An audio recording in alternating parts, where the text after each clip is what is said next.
Hello, everybody.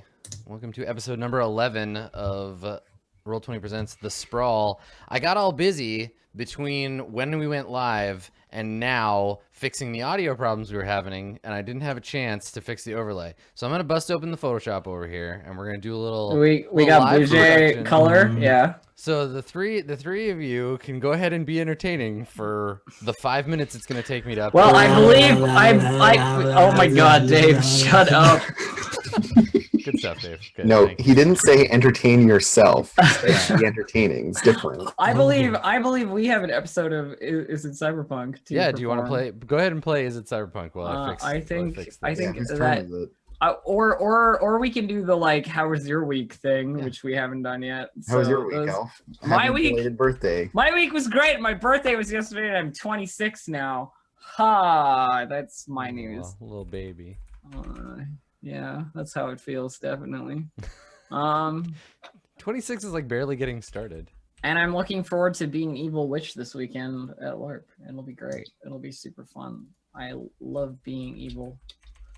Don't quote that out of context. Good. You said it and you meant it. I did, yeah. I definitely meant it. What is so?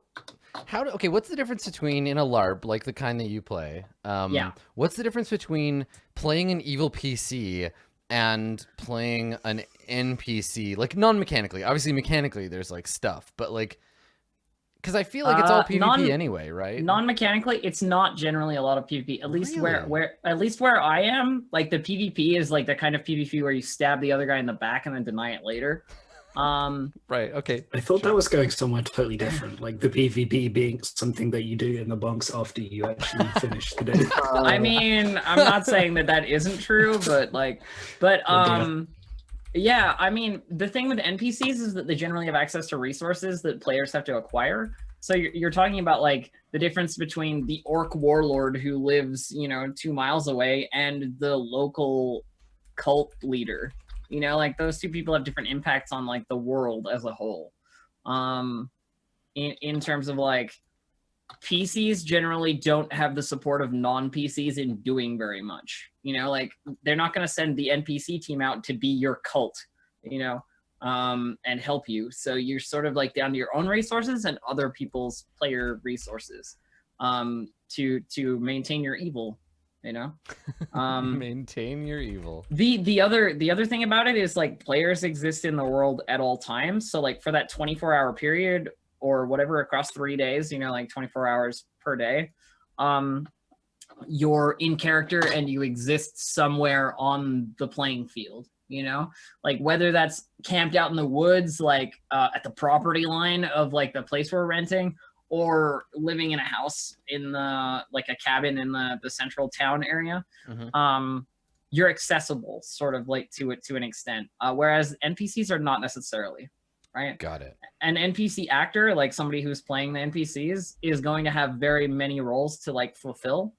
So they might be the evil Death Knight for 2 hours fighting whatever, and then they have to play like villager salesman number 3, I feel like I would love 3 doing hours. That'd be the kind of LARP It's job. really, really fun. I Yeah, have just to say. being rando villager and like I one of my worrying favorite that you're gonna get murdered. Like one of my favorite roles ever as an NPC during this season was as this NPC merchant called Stevie.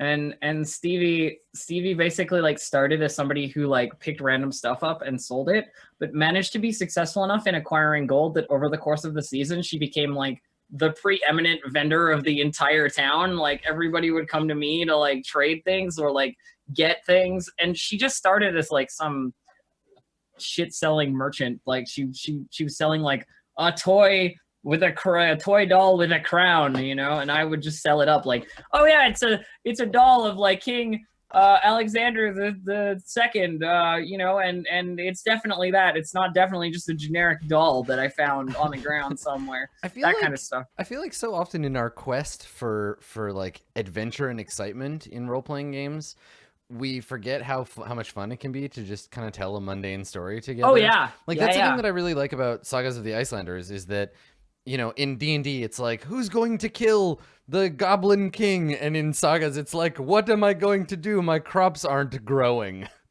Yeah. You I know, mean, or I mean, the biggest example of it was like, there's items that are basically just worth money. You know, it'll be like leather belt, 2 silver, and it's basically the only thing you're gonna do with it is like trade it for 2 silver value for something.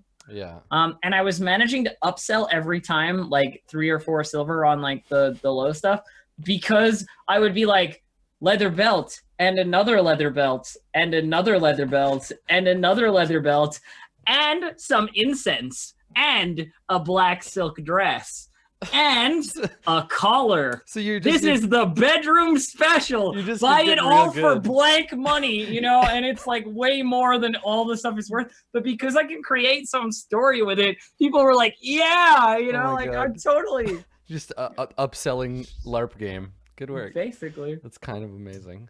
Wow. That sounds like I You know, actually think that I sounds would like pick fun. up like I would pick up having- like I would pick up like normal club and be like, this isn't just a normal club. Look, note its design. This is not just a normal club. You would be Minecraft. foolish. You would foolish to think this is a normal club. This is an aerodynamic wolf bopper. Look how it curves directly to the snout proportions of the local wolves. This has been crafted finely, you know, and it just says normal club on the tag. Like there's Right. nothing to dictate like what I'm saying means anything. Yeah. Um It's not even but a you normal just- club of the bear. It's just a Yeah, normal club. yeah, you just talk shit and people like just That's buy so into the good. story, you know? I'm That's into great. it. That's fantastic. That's That great. actually sounds like fun. I'd be into that. I'd be into playing an NPC in that situation, just being like, yeah. But like I'm down with that. alternately, I played the big bad of the season. You know, like I was this villager sometimes, and like the strongest undead, you know, death knight that has existed for seasons. You know, like in other times, it's crazy the variance. Right, so that your LARP ends up being kind of like Star Trek, where they'll just cast the same person as different roles, and you're like, that's not Tom Well, Paris. That's I that mean, ensign from episode 12. You have like 80 players, like somewhere between 60 and 80 at our game in general, and you have like 10 NPC actors Mhm. at any given time. So like, yeah, you're gonna play a wolf, you're gonna play a goblin, you're gonna play a death knight, you're gonna play a vendor, you're gonna play villager, scared villager number 6, you're gonna play tortured wild elf number 2, you know, like all that stuff. Like it's all That all seems- depending on what the shaper's right for you. Yeah, that seems. I wouldn't even. I'd just be like, nah, forget being a PC. I'll just play a bunch of NPCs. The cool It'll be thing is you fun. get credit towards your player character for being an NPC because it's volunteer. So you just get like like experience, basically like bonus XP for volunteering to NPC for a while. So it's only beneficial to do it. And knowing the game from both sides is a really good way to like be a positive influence in the space no matter where you're at. Because you understand that the NPCs are not necessarily, you know, infallible professionals. They're just volunteers who are players like you, and they, you know, mix up their stats or make a mistake or whatever, and you don't have to get pissed about it. Like Pretty people cool. people are, yeah. Okay, but Elf, what if I just wanted to be an entitled trash lord and never do that? What I then? mean, that's what, you know, bands are for. But I mean, if you mean never NPC, I hadn't until this season, and it was really worth doing. So, random LARP things. I'm sorry, I just went on a huge rant. I'm really into this stuff, so when I get talking, No, I it's talk good. a lot. I like it. It's good. Um, And I want one of those clubs now. And the aerodynamic wolf flopper. Yeah. it's I really also had a good. sword that was the streamlined hedge trimmer, and another mace that was like the weighted rat smasher. Those were Perfect. like the 3 really vendable items. Branding is everything. I like right? Yeah. Vendable. I like it. Yeah, Selling gray trash as if it But- was perps. exactly. Selling gray trash as if it were perps. Beautiful. That's good Totally. stuff. I'm into it. Well, I've updated the overlays. Thank you for LARP stories. You're You've most bought me welcome. the time that I needed to. I'm Photoshop sorry that I quickly. just talked the whole time instead of being. No, I said be entertaining, and you stepped up. I appreciate that. All right. So, are we gonna play? Is it cyberpunk with each Do other? you Or want to? how is everybody else? Do you have a how's- topic prepared? It sounds How's like you're ready everybody to go. else's week been? I just talked about my LARP stuff for like a million years, and nobody else said anything. How are you, Dave? Yes. Very good, Andrew. I am No. Dave. Dave, wait, hold on. Before we get past Dave, can we see your shirt for a second? I love this shirt so much. Pew pew pew pew pew. Thank you, dude. Star Wars, baby. It's right up there. It's right up there with the video games shirt in terms of shirts that I like. 'Cause that video game shirt is also really good. Yeah. Cool. That's all. I just needed to see your shirt and to show it to everybody. Have you been, Andrew? Yeah. Already answered. Yeah.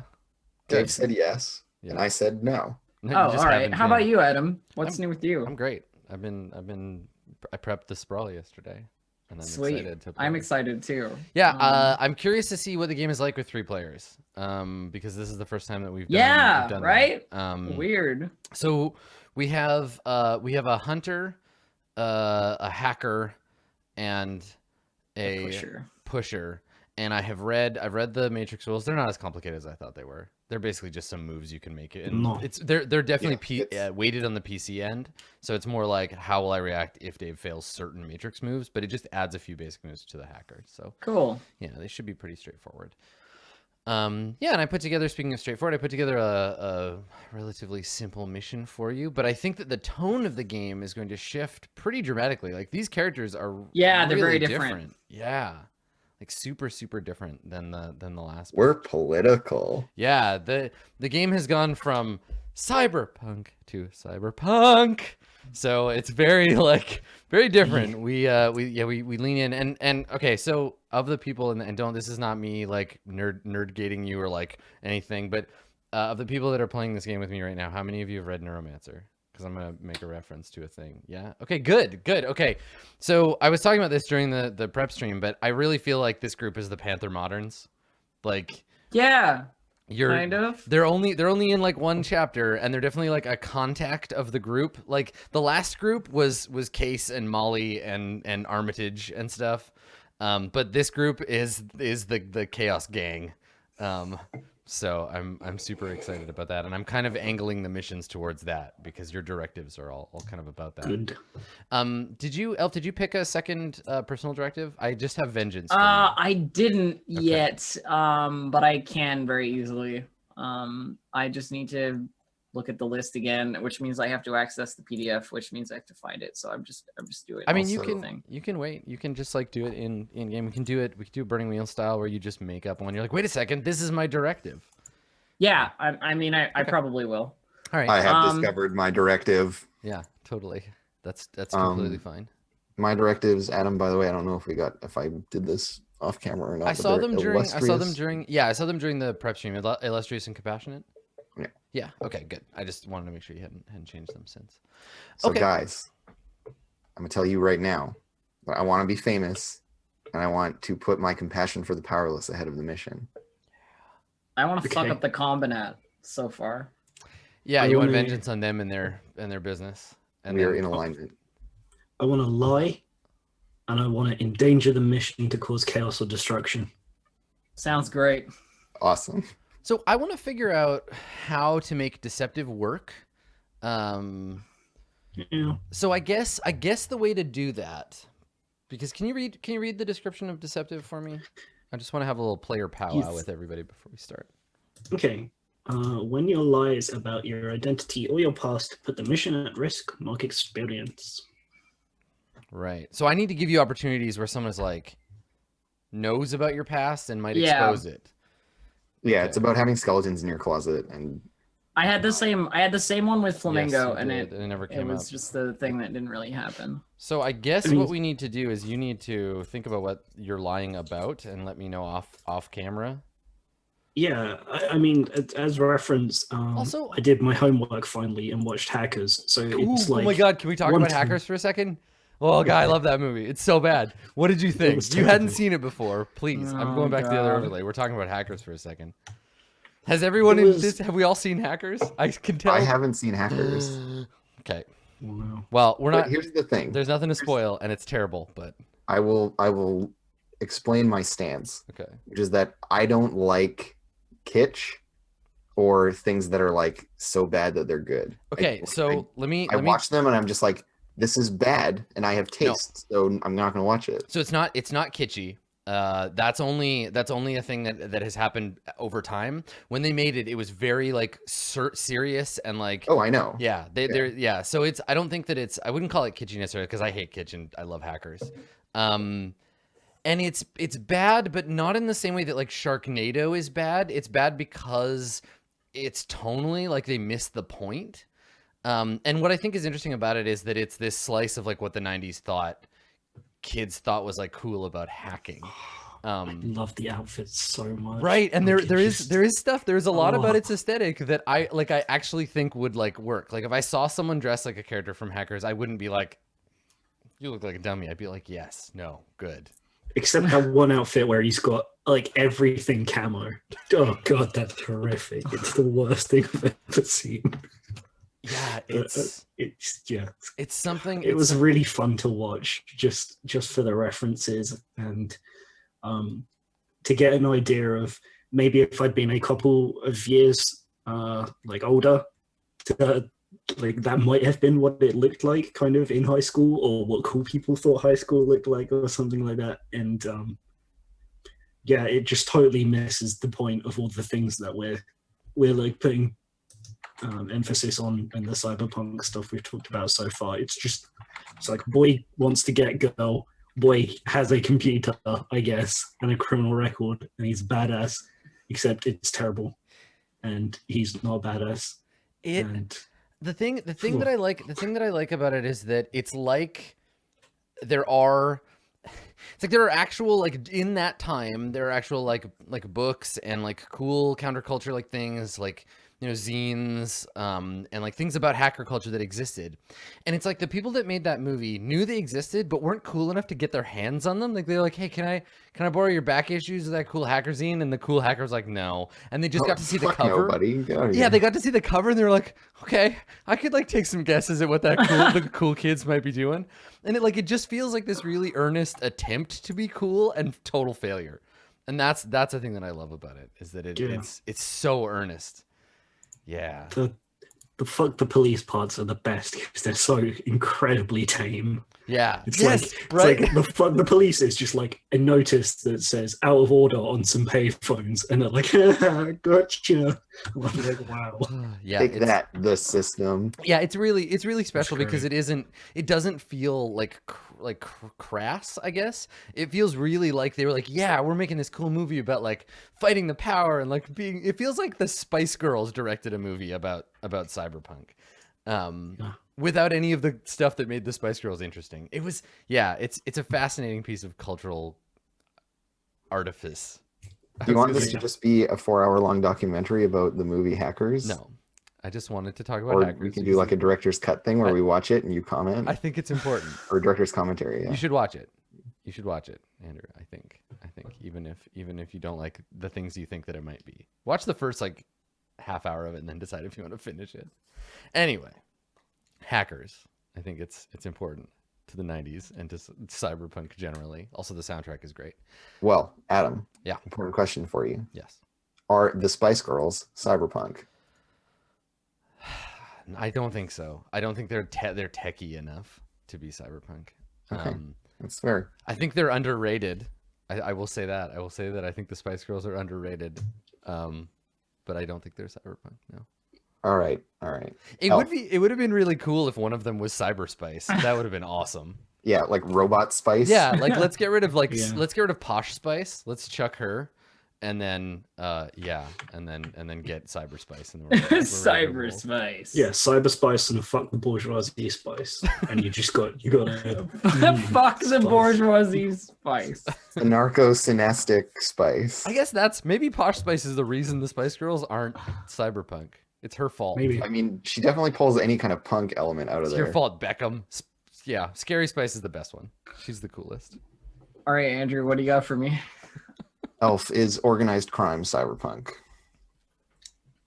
I think that organized crime definitely has the possibility of being cyberpunk. It's a very broad statement that you're making, like organized crime in general. If we're talking like the first thing that pops into your head for organized crime, no.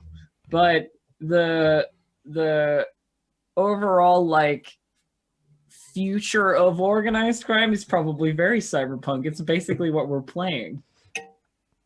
It's cool. It's Yeah. good. I feel that. I think organized crime, because it has to operate outside of normal structures of like technology, the mafia and like the dark net and like all of that shit, that's pretty cyberpunk. Like having having to move massive sums of money around without using banks and stuff requires some cyberpunk solutions, which is the name of my new startup, Cyberpunk Solutions. We move massive sums of money around. We're a consulting company. Without computers.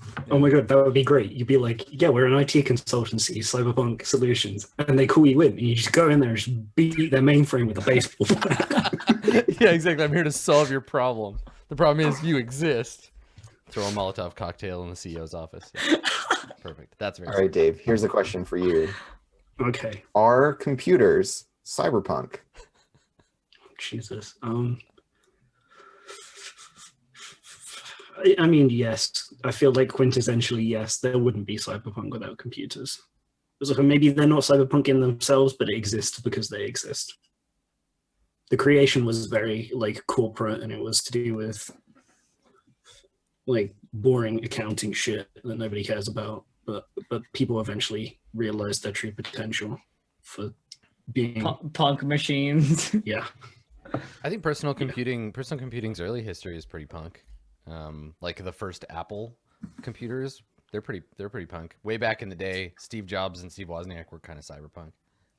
They're obviously, you know. And then they followed the classic cyberpunk. Yeah, they sold arc out, of man. Becoming corporate shills. Yeah. That's a Steve Jobs. Steve Jobs' life is a fairly like cyberpunk. It would fit a cyberpunk narrative if you threw some chrome on it, for sure. I'm being told that computers were invented to spy on Germans, which I think is very cyberpunk. So I might be just entirely wrong. The first computer was a code breaking Yeah. device. Right? Well, Also, there you go. Andrew, Mm-hmm. is prescription medication cyberpunk? Yeah, if you're getting it without having a prescription for it. Yeah, totally. Stealing it is. Yeah. But the whole idea of there being like the word prescriptive fits into a lot of cyberpunk stuff, because it's like, yeah, there is this institution telling you to use this a certain way, and then you're a person who makes their own decisions about how to use it. It's like IKEA hacking, but with drugs. Yeah, pretty much. And and presumably with your own body and Oh chemistry. man, as that's very cyberpunk. That like is a very darknet cyberpunk. website that's like, if you take 2 of these and 1 of these, but not the off-brand one, this one. If you take these, this is what will happen to you. You should try honestly, the most cyberpunk thing that I have like seen or heard of in real life is what were they called? But there was this collective of women who were basically like punk gynecologists who were using technology Awesome. to like empower like women around the world who had like barriers to access to healthcare and all this kind of stuff, with like ways to self-diagnose or ways to like make things to help themselves, all that kind of stuff. It was very, very cool. There's precedent even in the most mainstream cyberpunk fiction that like guerrilla birth control is cyberpunk. Yeah, I'm totally. thinking Yeah. of like why I don't want to spoil it because it's a great moment, but YT in Snow Crash, there's a little thread in her story about yeah. God, cool. All But right. yeah, like that exists in the real world, and I'm like, that's actually really awesome in punk. It's true. Let's do some cyberpunk stuff ourselves, shall we? Sure. All right. So, yeah, these are new characters. We haven't seen these characters before. We know that they've, to some degree or another, been in action together. But you know, we haven't gotten to see them doing their thing. So I'm really excited to see how that goes. I guess we need to figure out, and I think it's funny because I think the answer might be Jinx otherwise, but in absentia, it might fall to any of you. Who's responsible for getting the group together? Who's the job gatherer, right? Who would be the one that would have assembled the team for this thing? I feel like when it's speaking about jobs, like specifically, I'm probably the one who's like got an eye out, but I mean, our pusher is also like pretty. I have an central. agenda. Yeah. Yeah. So Okay. Well, let me describe the thread, because I think rather than having like a scene where you would talk to your employer, I think that this is a Like it's come down the grapevine. It's gotten to you by whatever channels you pick up rumors of stuff. And then there's a person that is behind it, but maybe you will or won't know who that is depending on how you make this roll. So there's an elixir financing plan that exists, and maybe it's been kept quiet or whatever, hasn't really made the big rounds yet. Maybe it's in beta. An elixir financing plan where if you want to buy, and maybe this is the start of the episode, right? It starts as like an elixir commercial, so it's this like beautifully produced like drone chopper shot of some like Mediterranean coastline somewhere, like beautiful azure sea, clear blue sky with those little perfect like M-shaped birds in the distance. You know, not a cloud in the sky. And there's this long, beautiful highway, and there's like gentle, kind of vaguely like anxiety inducing, but only in the most like subtle way, piano music playing. And we slowly pan in over a car, and it's like the most beautiful car ever made, right? Like everything about it, everything around it is engineered to make you salivate for this automobile. It's like a single piece of ivory carved from the world's largest elephant's tusk. And it's this ivory and gold luxury vehicle driving along this perfect black ribbon of asphalt, and driving it is this woman with long black hair flowing in the Grecian breeze. You know, she has hyper expensive elixir sunglasses on, and the camera pans slowly down towards it, and we're teased with this like potential of how beautiful her face is, right? Like she's still far away, but you can tell she just has this air of, again, everything is organized to make her look like appealing and beautiful, but we don't quite get to see her. And as the camera gets closer and closer, the image fades away as though a beautiful, slightly erotic dream fading from our memory as we awaken. And instead, on the black screen, we see the elixir like logo come up, and someone begins speaking, and we don't get to, like, obviously we don't stay on this. This would be the part where the camera pans back and we see that we're looking at an AR display in like a window somewhere, and the streets are all like shitty and full of like frozen garbage, and you know, we see the big gray towers of the low class arcologies. And yeah, maybe there's like a grubby like street kid wrapped up in you know, a thermal blanket with his little chubby hand pressed against the glass looking at this commercial. And there's like a man in a perfect suit, you know, dark skin, perfect white teeth gleaming, and he's explaining this this program that Elixir has, where, you know, you can have everything you've ever dreamed of. Right? You don't have to be rich, you don't have to be opulent, but you can become it, right? That you can buy the life you've always wanted. And he's describing this this financing program that they're unveiling. It's in beta, only available to, you know, select people. And the idea here is that Elixir has this program, and maybe it's come to you as a group, the real kind of like the reality of it, in that Elixir allows you, in exchange for the temporary occupation of your body by way of a cybernetic cutout program. You know, it's time you would just spend sleeping anyway, right? Why sleep when you can, you know, own the home or automotive or electronics of your dreams? And that's the whole theme for the campaign, right? Is it's about like the product of your dreams, and like while you're sleeping, we're just going to borrow your body to do stuff.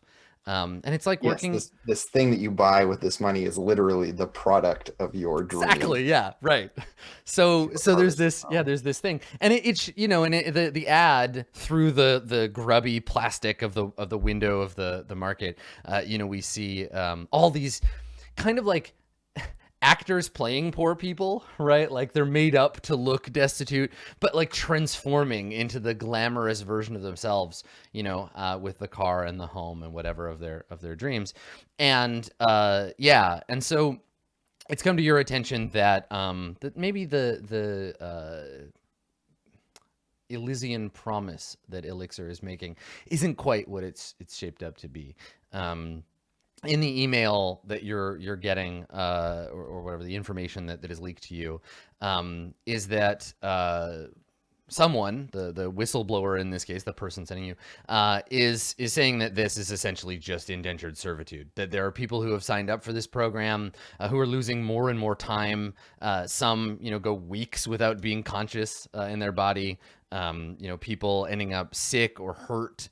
No one knows what they're doing in Elixir. It's part of the contract. They don't have to tell you. And so this has come across your proverbial desk. And I don't know, did this come straight to you, Relay, or like Drez? Did you get this information? Did you scrape it off of some message board and pass it along? Someone is willing to pay to have this shut down, this project. It's still in beta, so it's very small, and it's only available in parts of the Gothenburg Megaplex. They're testing it in new markets. So yeah, they want it shut down. They don't want it here. So this person, whoever they are, has posted a bounty, essentially. So, yeah. It seems like the kind of thing that Relay would want to know about. Yeah. Yeah, I'm wondering if you were the source or if someone I think someone maybe brought it to you, Relay, and was like, yeah, this works for us. And I could see Katya or Drez being the recipient. Yeah, I'm all for either of them being the ones to bring it to me. That's why they're part of the crew, right? Yeah. I'm happy to be the go between. If D-Res doesn't want to do it. No, I've got plans for it once I hear about it, but okay. Yeah, it seems like something I probably wouldn't. All right, so maybe this was more of a word of mouth thing than it was an message board posting thing. Sure. Yeah. I mean, this person probably posted it somewhere as well, but yeah, you probably heard about it. I guess you tell me. How did you hear about this this business opportunity? Katya frequents a lot of like the local hangouts for professionals, so to speak. Cool. Okay, tell me a little more about that. I feel like there are definitely some like pinpoint locations across the city that are like bars or clubs or places like that if you're going to spread this kind of information and you're looking for somebody to do a job that's related to something like this, that's where you'll find them. So Katja, you're in a tavern and an old man walks into the tavern. Yes. His long beard, gray with frost. Exactly. Okay. So what kind of people, is this just like bounty hunters, assassins, like what kind of people? I feel like this is like professionals, in quotations, like professionals, but also like people with that lean that we have, that's like an anti-corporate sort of lean. Nice. So that like when you go in and you have this job that you're going to talk to someone who has like either no ideology and doesn't care, or like the opinions to back it up, sort of, and be interested in that kind of thing. Right. I mean, if you're gonna hire a Show Nintendo Onisoft assassin, you'll go to them, and they'll give you an assassin for whatever job it is, for whatever fee. At the standard rate. Yeah, at the standard rate. We are who you go to outside of that. I'm envisioning something between the like Chatsubo in Neuromancer and then like the bar from Deadpool. Yeah, exactly. There's definitely a Strider in here somewhere. Okay. Yeah. But yeah, as Ashley points out, spelt 5TR1D3R. Yes. Sure. And this is purely, I want to understand. So Katja, you're purely like a meat space operator, right? Like this wouldn't be a place that you would go to be like, I need a hacker. I need a shit hot hacker. No, this is where you go for the people with guns and the people who can get you in contact with the people who are hiding behind screens. Got it. Okay. So I imagine it to be like almost like agents, like you're almost like do you have farming it out. Do you have one particularly that you hang out at? Yes. Because you wouldn't be able to, because I think there would be some overlap here between the Combinat and like that kind of business. Like, you go in trying to hire a private operator and like, oops, you accidentally hired a Combinat thug, and now you're tangled up in like their whole web of shit. That used to be Katja's game. Yeah. She used to be that Combinat thug. that you would hire, and now you're on the hook for however much money. But So what's yeah, what's your I imagine favorite? I do have a favorite place. What's it like? Let's talk about what it like looks like or what the vibe is, and then we can come up with a cool name for it. I think the vibe is sort of like mid, like old school, like maybe 20 years ago's highest fashion, whatever that might be. Like it's clearly dated, and it's been there a long time, and it survived just through like merit of it being an institution that's always been there. Like it's that bar in your neighborhood that's like always been a bar in your neighborhood and will forever be a bar in your neighborhood. Every Vancouver bar that I can think of that would fit this thing has already been bought up by the Donnelly Group and destroyed. I was gonna say, yeah. That's really sad. Yeah, we used to have lots of those in Vancouver, and then the fucking criminal syndicate bought them all up, and now they're horrible ruins. So it's kind of an institution. Yeah, it's like individually owned, which is super weird. Right. Yeah. And maybe Oh my God, somewhere. What are those houses? There's a name in Chinese for them where it's like developers buy up everything in an area to like knock it down and build stuff. Oh yeah, But, like the remainders, yeah, like nail houses where like one person is like, no, you can't have my bar. Yeah. And so there's all these like other awesome. It's one of those basically. Right. Yeah. And because this person knows all these dangerous individuals. Yeah, if they tried to lean on them like really, really hard or like come in with violence, this is a bar full of people with guns. Oh, I love that. That's so good. And because it's a cyberpunk future, it's like there's the standing building of the bar, and then like they have built around it, but it's like encased by this giant building. Yeah, right? Like, yeah. It's the building is over top of it. Yeah, It's like, well, if we straddled. can't buy it, we'll go above the measurements of it and like build over it and what have you. Okay, cool. Yeah, The property is the not only a perfect vertical column that extends infinitely upwards. So they just bought the space above you and then box you in. Yeah, the only bit they're required to like let you still have an entrance to it. So there's like a long corridor where they have buildings that are built in front of and to the sides of it, and there's just like this one door. Yeah, it's and that's the buried. only way. Oh, I like that. Cool. They even put up like plastic curtains over the front that say like "Danger Condemned" or something. Yeah, it probably has some name like The Last Stand or like. Yeah, it's gotta be like the final nail. Maybe people just call it condemned. Yeah. Or better, if you want to go total edgelord, condemnation. Well, maybe like that's the thing is maybe it's like an old yeah, like because you said it's a little out of date, so yeah, maybe it's like an old goth club or something. Yeah, called like, definitely. The Nail or just definitely. Nail. Yeah, I like it. Or Condemned. I'm all about that. Okay, cool. I like that. Yeah, there was like I think let's call it Condemned. I can see on your face you're gonna say something, Andrew. Let's call it Condemned, and I like the idea that it used to be. Yeah, like it's still got kind of like gothy like attire or whatever, but no one's really attached to the aesthetic. Yeah, anymore. definitely. And there was a recently like maybe a generation ago there was a big like a big goth revival, but that's all kind of faded now. And there was a while where everyone was really it was popular into it. when this place came into being, but like not anymore. Oh man. Okay. So fake Alex Blue is the bartender. Yeah. Perfect. All right, Shout Alex, out to you're in the everyone's game. favorite moderator. Yeah, cool. Oh my god, I love that idea. All right, an artifact of a former gothier age. And Alex's bartender. I like that. Perfect. Okay, cool. Great. So that's where you hang out and where sometimes work comes to you. Okay. So this job has this opportunity has come to you, Katya. Do you want to make the roll? The job role? Yeah. Yeah, sure. What stat is it for that job thing again? Very style. Is it style? Oh god damn it. No, actually, I'm not sure that's right. Oh no, it's not. It's edge. It's edge. Yeah. Edge. That's what I wanted. All right. Good luck. Yeah, look at that. That's a roll. nice. Okay, so you got an 11. 11. So, getting the job on an 11 gives you 3 things from the list below. What would you like to choose? Let me see here.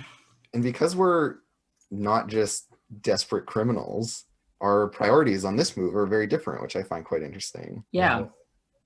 The meeting doesn't attract attention is the first one. The employer is identifiable because I like to know who I'm working for. Nice. Okay.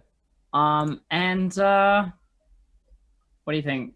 Pays well? I think that's the best option. There's gear and intel there, but we can get that ourselves. Yeah, let's take pays well. Yeah, we'll just take Yeah. the bottom 3. Okay. So meeting doesn't draw attention. It pays well because you're having it in a safe place. And you're having it in a place where, yeah, you're surrounded by, if not friends, at least people who understand, like, keep your shit together, don't talk. Yeah. This person is out of their element, and so they're totally, like, easy to figure out where they're from, and I'll talk about that in a minute. And then, what was the other one? It pays well, not attention, and then and it pays well. is the other Yeah, one. you got it all. Yeah. Good. Yep, All right, yep, pays well, and then Employer's identifiable. employer. Okay, so you have a conversation about this, and I think we cut to that. Do you want to give us a description of Katya? So Katya's sitting across this table, this like gothy table, from Katya. So what she I look think like? some of this is going to change from when I made her because I think I've made some revisions in terms of her character. Yeah. Because I can't do a Russian accent, so she's going to be French instead. But she's like 6 foot, maybe a little taller, and like not heavily built, but like athletically built. Clothing wise, I think she probably would have looked in place in this location maybe the 20 years ago that it was, a goth club. God, I love the idea. Like, how old are you? Are you like a little older? She's like probably 30, maybe 32, 33, Yeah, a little older. Just kind of getting out there in age. Listen, for me, And that's like 32. years. List your age as a What do you want from me? Yeah, she's like an old lady. You're like, yeah, she's like 33. She's not an old lady. I know. I'm just giving you a hard time. That's cool. just a little older. She's a professional, but she's, had years of experience doing this thing. Yeah, I mean, life expectancy for these has got to only be 35. So Depends on if you're rich or not. Yeah. Yeah. Okay. All right. So she's not like a young punk on the street. She's been doing this game for a while. I feel like though that's like everybody in here. Like this isn't the place. Where Yeah, the young this is punks definitely go. the place for those people. Yeah. Yeah, I Definitely. like that. Yeah, that idea of like, well, why don't you just do this? Maybe this is a conversation you've had with D-Rez. Like, why don't you just do this on the Matrix? It's safer. Yeah. And like smarter, and you're like, no. Some things you just like- you get to know a You person. took- look at them and- You know it when you look in their eyes, like you can't do that in the Matrix. Yeah, all you've these taken me bullshit there things once, are- and it just doesn't have any AR, and I'm just like, what am I supposed to do with my hands this entire time I'm here? Here, drink, like Bunk, just hits his creepy mask. Ugh, hard copy, gross. Okay, cool. And are you do you project the kind of like I'm a threatening badass, or do you keep that on the DL? Like, what's no, your that's- pose? Are you that's- trying to intimidate the person that's talking to you? Are you making it like easy for them to spill their guts? What's the I game? think she's definitely one of those people who like you could easily tell that she's done some shit because she used to work for the Combinat. Like this is the kind of person who like is used to being the intimidating, Do you have strong arm of like a violent organization. do you have the like any like gang tattoos or Yeah, but she keeps them hidden. She wears like long sleeves. okay? But she definitely has like loads of tattoos up one of her arms, like her left arm. But yeah, I think it's one of those things where it's like the really badass, like intimidating person, like holding it back into like professional sort of thing. Katya is experienced enough to know the difference between like there are dudes in here whose main jam is like filed teeth and carrying big knives around and being scared, and you're just like, Amateurs. Yeah. Yeah, Like I don't need to broadcast what I do. It already is a fact, you know. Okay. It's one of those things. So you're sitting across the table from a young woman. She appears to be at a glance Japanese. She's wearing her hair in a very uncomplicated like bun, very like kind of together. But not in the professional sense. Not like she doesn't exude confidence. Her shoulders are kind of in. She's like slouching nervously a little bit. You can see her hands are like trembling. She's wearing a very like intentionally plain, conservatively cut like gray suit. Like a skirt suit and no tie. Has one of those like kind of priest-looking collars. There's something like vaguely like religious about the way that she's dressed, and that I think is what like clues you in. She's wearing the same like kind of uniform that most people who work for faith do. They have this kind of like modest sort of it's basically like the uniform, like, you know, when you see like people who are out like doing missionary work for the like Church of Jesus Christ of Latter-day Saints, like that kind of Adventist, like, and you totally you can tell it from a suit that would look almost the same, but you know it's this specific thing. Yeah, I get what you mean. Yeah, and it's not just the clothes, but it's something in her eyes. It's the posture. It's that you've seen plenty of people who feel out of place here, but she's feeling out of place in a like a deeply religious way. This is a very secular place for her, and she's feeling like kind of uncomfortable. Nobody in here holds to her, you know, values necessarily. Yeah. And so she's given you like AR boosted like intel, essentially, like a packet of stuff.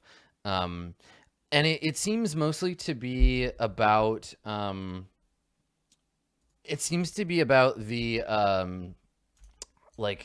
papers that indicate the movement of refugees.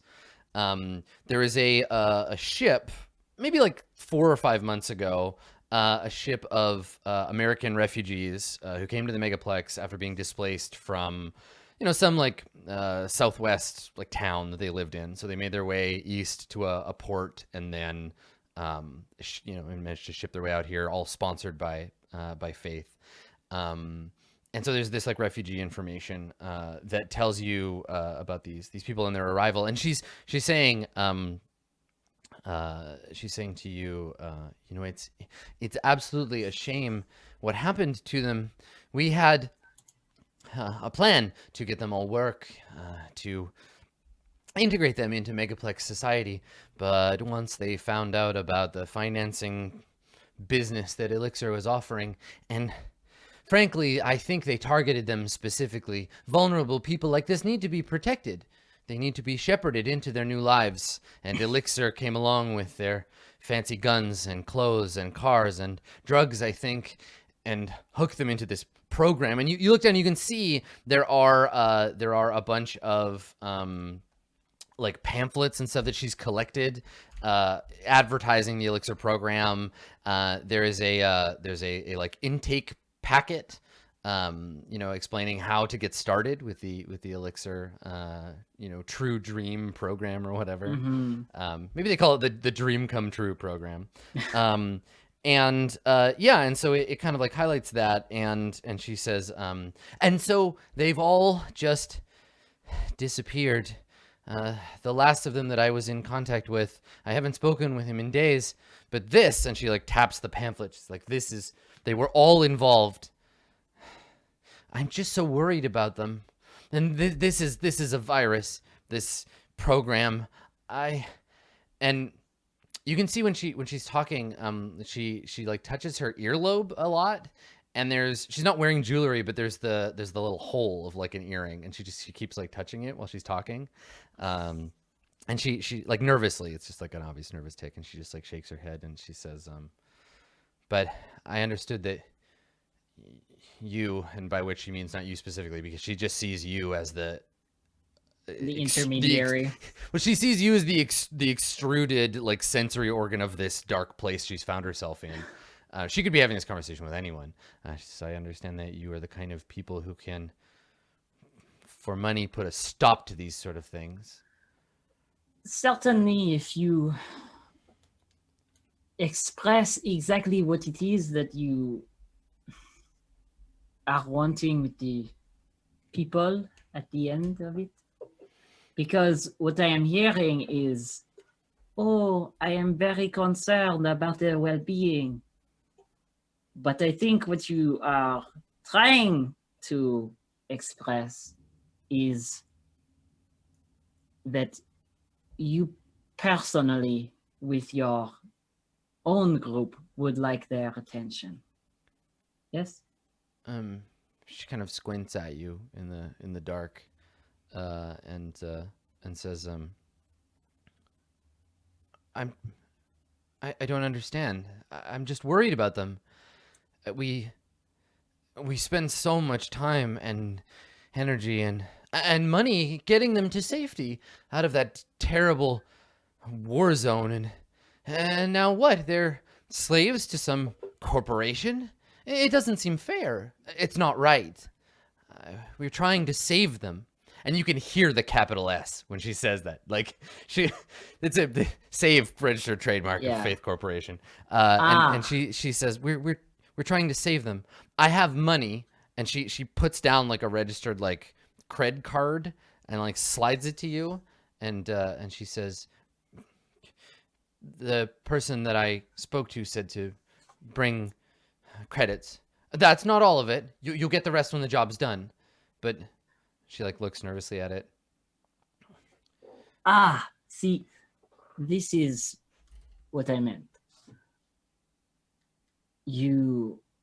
What you want is the same thing you wanted when you brought them here. To save them from some enemy. Elixir being the enemy that you want them saved from. She nods and she says, yes, everyone's immortal soul deserves salvation from the enemy. And again, like capital T, capital E. Yeah, and like that was pointedly one of those things. It's like, I know that if I say this, she'll have that exact vibe, but I don't mean it that way. No, of course. Yeah. But she's like, yes, that's right. That's our mission. Salvation. Very well. I know some people who would be interested in the saving of some souls, certainly. So she says, good. This is everything that I know. She points to the information that she brought you. She says, I can't tell you my name or how to contact me, but how will I know that it's done? How does this work? It's very simple, really. I will have one of my associates set up a place in, somewhere that will be an anonymous contact between the two of us. I don't need to know who you are. It's not important. But I do need to be able to tell you that your friends are safe and that you should collect them, And she nods. So the two of you work out the details of how you're going to contact her. Yeah, I imagine it's like an anonymous chat room, basically, but like the Matrix version. Mm-hmm. That I, will tell D-Res to do later, basically. Okay, sure. All right. Well, let's talk about staked cred here. How much does everybody want to sink into this mission? I'll drop 2 on it. Same. Okay. Same. All right, everybody put 2 in. Good. Okay. So yeah, we cut from that scene to well, let's grab a break here, and we'll start the proper mission. We'll do start legwork with all of you getting together and deciding how best to plan it. Everyone mark experience before we go. You've accepted the mission. Yeah, you get your first experience point, and when we get back, we'll carry on and see what the rest of this episode has to show us. Stick around. More Roll20 Presents the Sprawl when we get back.